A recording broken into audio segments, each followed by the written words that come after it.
You had a chart on performance advantages.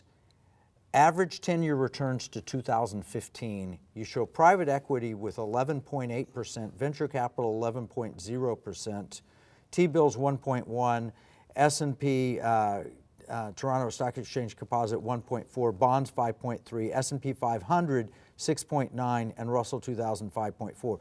Private equity's blown away public equity over the past, or at least for that 10-year period. And if you look at 30-year period, it's 2.5 times the S&P. So if I started with $10,000, I would have made $70,000 of the S&P. I'm talking about making $250,000 of my $10,000. If you had access to private equity. If I had access to but it. All right, some of my friends, they say, hey, I'm not a millionaire, can I buy private equity? And I said, no, you're not accredited. Why? What do you think the reason behind keeping people from investing? Because use the example Uber.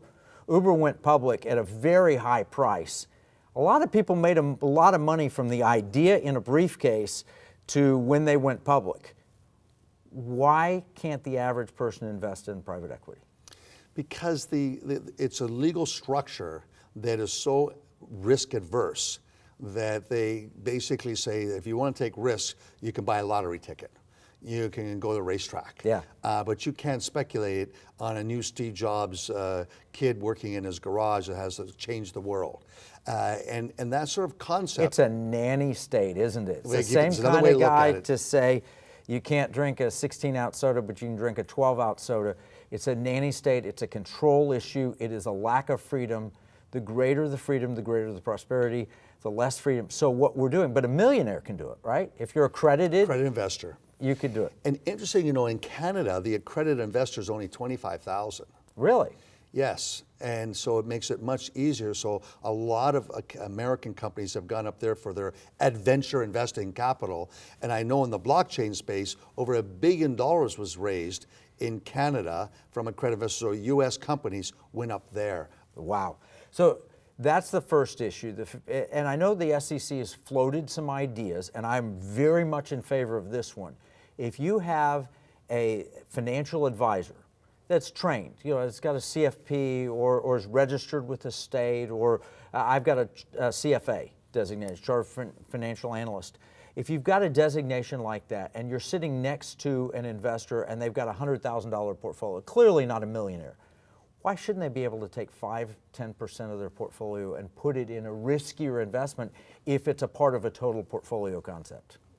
I think that it's great, and I know that they've created other thought leaders to come together for the SEC to try to streamline the regulations. I know for myself, I launched a gold equity ETF, and it's done phenomenally well. But I spent 8,000 hours going back to find out what works in up markets, down markets.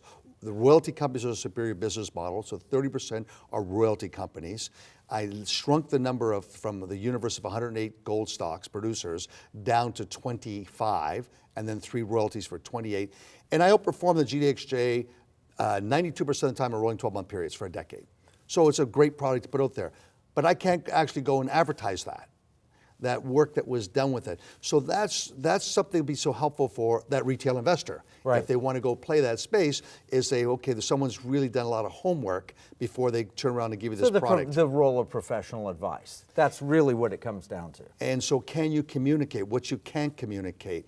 And it's regulations that inhibit the ability to communicate.